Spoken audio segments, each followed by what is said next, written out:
Hello दोस्तों, आज का हमारा टॉपिक है ग्राहम्स लॉ ऑफ डिफ्यूजन यानी ग्राहम का विसरण का नियम।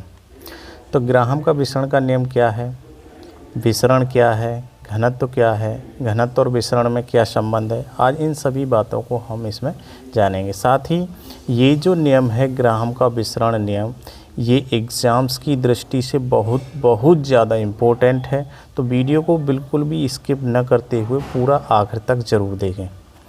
तो सबसे पहले हम बात करते हैं कि ग्राहम का पूरा नाम था टॉमस ग्राहम। टॉमस ग्राहम ने 1829 ईस्वी में, ये क्वेश्चन भी पूछ लिया जाता है कि इस नियम का प्रतिपादन किसने किया और कब किया था। तो टॉमस ग्राहम ने 1829 ईस्वी में प्रयोगों द्वारा गैसों की विसरण दर और उनके घनत्व में संबंध करके एक नियम दिया था, जिसको ग्राहम का विसरण दर का नियम कहते हैं। नियम क्या निकाला था इन्होंने कि निश्चित ताप और दाब दोनों ही क्या हैं, निश्चित हैं। निश्चित ताप और दाब पर किसी गैस की विसरण दर उसके घनत्व के वर्गमूल के व्युत्क्रमानुपाती होती है। घनत्व आप जानते ही हैं क्या होता है, बात आती है विसरण दर। विसरण दर क्या होती है, तो हम इस नियम को पढ़ने से पहले तो थोड़ा विसरण दर को देखेंगे कि क्या होता है।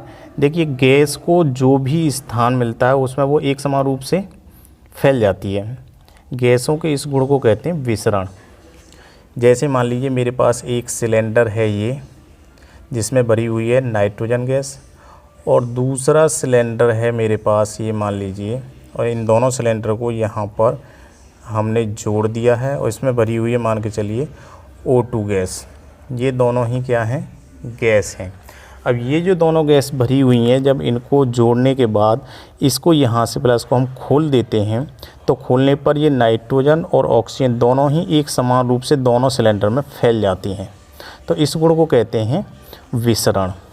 ठीक है, अब बात करते हैं इस नियम की। माना कि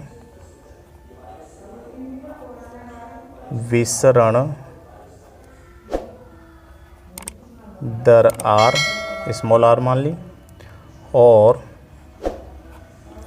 घनत्व स्मॉल d हो, तो ग्राहम के विसरण दर के नियम से, देखिए इसमें नियम क्या है कि गैस की विसरण दर जो R है वो व्युत्क्रमानुपाती होती है घनत्व। कौन सी व्युत्क्रमानुपाती, वर्गमूल के व्युत्क्रमानुपाती।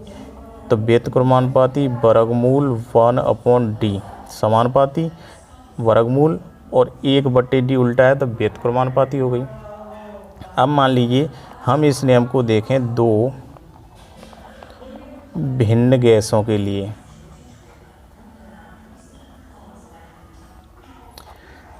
अक्सर करके ये परीक्षा में पूछा जाता है, तो बहुत ही ज़्यादा इम्पोर्टेंट है और कंपटीशन परीक्षा में बहुत पूछा जाता है। इससे संबंधित क्वेश्चन भी पूछे जाते हैं जो आंकिक प्रश्न होते हैं। तो इससे संबंधित जो भी आंकिक प्रश्न होंगे मैं उसका वीडियो भी आगे इसमें लेके आऊँगा। फिलहाल इसको देखते हैं दो भिन्न गैसों के लिए। पहली गैस के लिए अगर बात करें तो R1 समानुपाती √1/d1 हो जाएगा। दूसरी के लिए बात करें तो R2 समानुपाती √1/d2 हो जाएगा।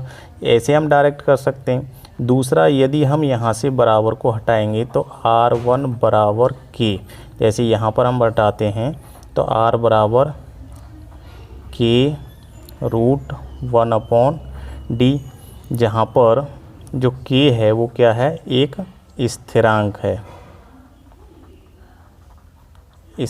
तो यहाँ पर भी K हो जाएगा। तो यहाँ पर √1/d1, इसे समीकरण फर्स्ट मान लें। ऐसे इसको करेंगे तो R2 बराबर हो जाएगा K √1/d2, ये रूप समीकरण मान लिया हमने सेकंड। अब देखिए समीकरण फर्स्ट में समीकरण सेकंड से भाग देने पर, समीकरण फर्स्ट का भाग हम समीकरण सेकंड में देंगे तो R1/R2 बराबर K से K कैंसिल हो जाएगा, और रूट में जो D2 नीचे है वो ऊपर आ जाएगा, D2/D1 नीचे हो जाएगा। तो हमारा जो फॉर्मूला निकल के आया वो ये समीकरण थर्ड निकल के आया, ग्राहम के विसरण नियम का जो फॉर्मूला है। अब यहाँ देखिए इसके बाद बात करते हैं, चूँकि हम जानते हैं वी नो दैट डी समानुपाती होता है एम के। एम क्या है जहाँ पर एम बराबर अणुभार है,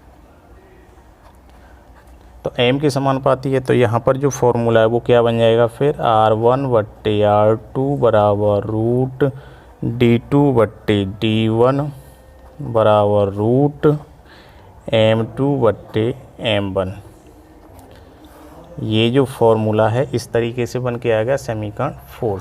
अब इनमें से देखिए दो, एक तो फॉर्मूला यहाँ तक मान लेंगे हम, एक फॉर्मूला इधर से यहाँ तक मान सकते हैं, यहाँ से लेकर इतना, और एक फॉर्मूला यहाँ से लेकर यहाँ मान सकते हैं, और दूसरा फॉर्मूला R1/R2 बराबर है अगर घनत्व न दिया हो और केवल अणुभार दे रखे हों और उसकी विसरण दर दे रखी हो, तो इसे छुपाने के बाद जो भी बचता है R1/R2 बराबर रूट M2/M1, ये फॉर्मूला भी इस पर बन जाता है। तो इस पर यहाँ पर आगे क्वेश्चन आते हैं, उनको हम नेक्स्ट वीडियो में देखेंगे। अच्छा, इसके बाद एक बात करते हैं हम डिफ्यूज़न रेट, यानी विसरण दर क्या होती है।